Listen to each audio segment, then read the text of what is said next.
Assalamualaikum, teman Afizah. Kali ini kita akan menggambar dengan mudah dan cepat. Ayo siapkan kertas dan spidolnya. Tonton video ini. Saya jamin pasti kamu bisa.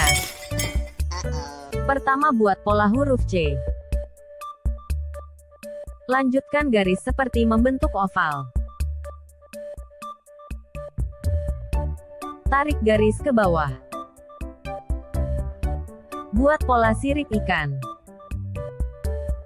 Tarik garis horizontal.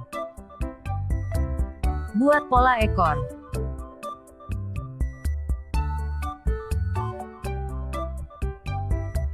Selanjutnya buat sirip ikan bagian atas dan bawah.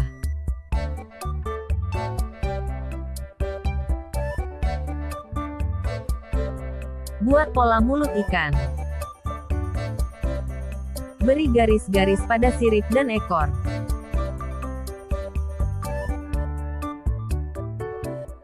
Hiasan 4 lengkungan di punggung ikan.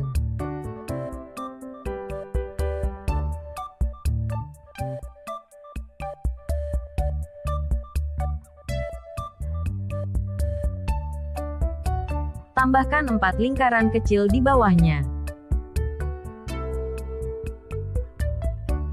Tambahkan garis-garis pada sirip bawah dan atas. Selanjutnya buat 2 lingkaran pola gelembung.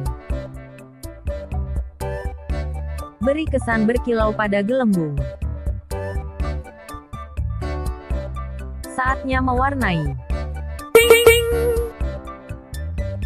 Merah warna punggung ikan. Kuning warna kepala ikan. Biru muda warna punggung ikan. Hijau warna perut ikan. Pink warna sirip dan ekor. Biru warna gelembung. Biru tua warna background. Ini hasil menggambar dan mewarnaiku. Bagaimana hasil gambarmu? Buat pecinta channel Afizah DIY, jangan lupa like, share dan subscribe channel Afizah DIY. Sampai jumpa di video lainnya. Bye-bye.